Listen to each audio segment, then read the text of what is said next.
the very dishonest media, those people right up there with all the cameras. How does Donald Trump follow the Nixon playbook? Consider this press conference from October 1973 in the East Room of the White House. I have never heard or seen such outrageous, vicious, distorted reporting in 27 years of public life. What is it about the television coverage of you in these past weeks and months that has so aroused your anger? Don't get the impression that you arouse my anger. One can only be angry with those he respects. And here is Donald Trump last January in the very same room. Tomorrow they will say, Donald Trump rants and raves at the press. I'm not ranting and raving. I'm just telling you, you're dishonest people. But, I'm not ranting and raving.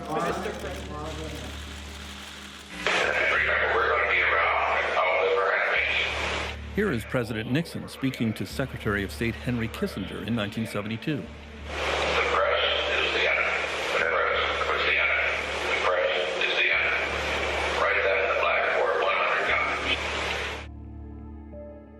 Echoed by Donald Trump's infamous tweet, "The fake news media is not my enemy, it is the enemy of the American people."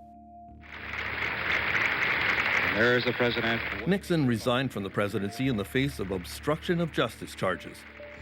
And now Trump is being investigated on the same alleged crime.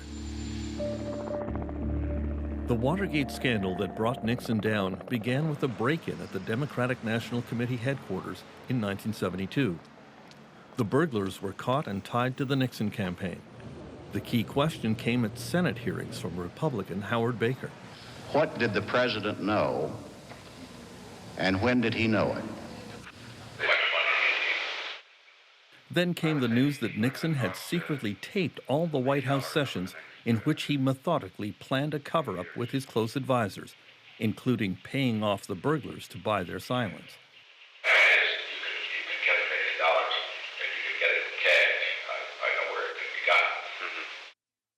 Yes, I appreciate that. In the Oscar-winning movie All the President's Men, Robert Redford and Dustin Hoffman play Washington Post reporters Bob Woodward and Carl Bernstein, who won the Pulitzer Prize for their Watergate coverage. Today, Woodward is writing a book about Donald Trump. Nixon famously said on those tapes, "It's not the crime that gets you, it's the cover-up." Was he right? Nixon was wrong. It was the crime of Watergate. It was the war against the system of justice in the United States. This was the clear obstruction of justice, and we have those thousands of hours of tapes which really define Watergate and Nixon and the extent of the crimes. God damn it, I'm never going to discuss this son of a bitching Watergate thing again. Never, never, never, never. The Nixon presidency had at its center an unstable man. Historian Tim Naftali was the first independent custodian of the tapes as director of the Nixon Presidential Library. In terms of temperament, there is a volcanic center to both men. The ranting, the anger, the paranoid concerns, the hatred. With Donald Trump, we have the tweets. We have the tweets that are often just rants. This similarity leads to the next big question, I think, which is, will Donald Trump engage in Nixonian activities? In private, Nixon wanted Teamsters to go out and physically attack protesters. Whereas Trump expressed the same attitude in public. If you see somebody getting ready to throw a tomato, knock the crap out of them, would you? Seriously. An attempt is being made. Connecticut Senator Lowell Weicker became famous as a moderate Republican on the Watergate Committee who eventually turned against Richard Nixon. That the scope of the committee's mandate goes far beyond Watergate. Today, he is waiting to see evidence before coming to any judgment about Donald Trump. I started out as a Richard Nixon lover, and it was only after I had facts in hand that I turned the other way. So I'm not willing to go ahead and impose a different set of standards on Donald Trump. and I just don't have those facts. But Weicker is ready to judge arguments that have been put forward by Mr. Trump's lawyers in the Russia collusion investigation, such as the notion that the president could not commit obstruction of justice by exercising powers granted to him under the U.S. Constitution. That echoes an old Nixon argument. Well, when the president does it, that means that it is not illegal. Nonsense. It's nonsense. I thought it was nonsense then, nonsense now. The lawyers don't speak for the Constitution of the United States or the people of this country. No man in this nation is above the law. When you look at what's gone on with the FBI and with the Justice Department, people are very, very angry. Donald Trump regularly attacks the FBI and the special counsel investigation.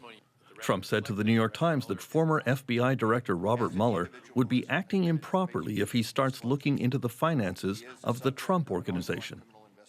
Now, of course, Trump is suggesting that Mueller would cross a red line if he starts looking at the family finances and his tax returns. Well, that's too bad for him. I mean, I think Mueller has every right to do that. I think Mueller has to go there, and it would not be like him or like federal prosecutors to kind of say, oh, we're not going to look in that corner. They look in every corner. That the work will continue. Of course, there is widespread speculation that Trump will just fire Robert Mueller.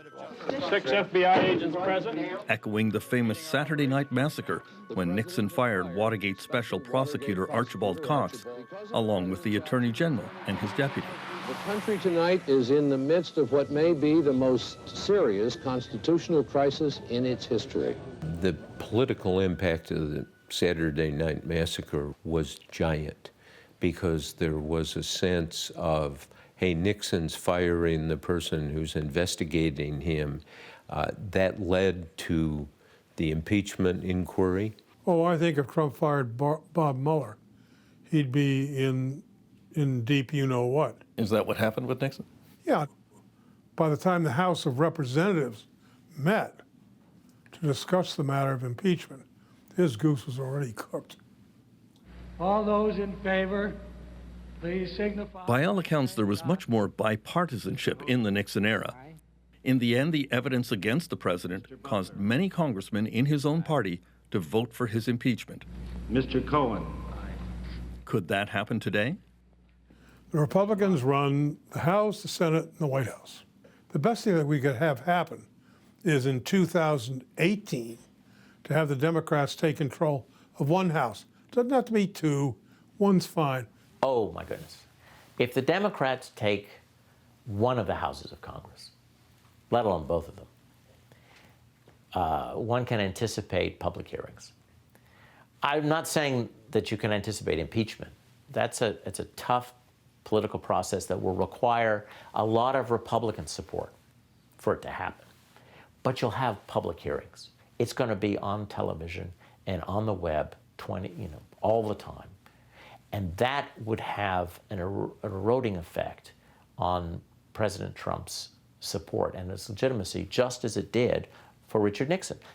What, in your view, finally kind of turned Nixon's allies against him? Great question. Nixon, from the Watergate burglary to the resignation was 2 years, 2 months, and it was continual drip, drip, drip of tapes, evidence, testimony, memoirs, people doing television interviews. It was a giant barrage of evidence. If Nixon had burned those White House tapes, do you think he would have survived? He definitely would have survived. You need, in an investigation like this, a path to proof. Those tapes were proof.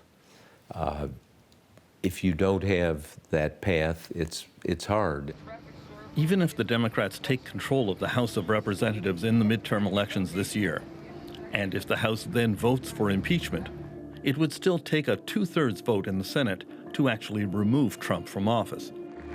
With today's Republican Party, that possibility seems quite remote. There's the president waving goodbye. But considering how fast Nixon's support from his own party melted, it's not impossible. For The National, I'm Terrence McKenna in Washington.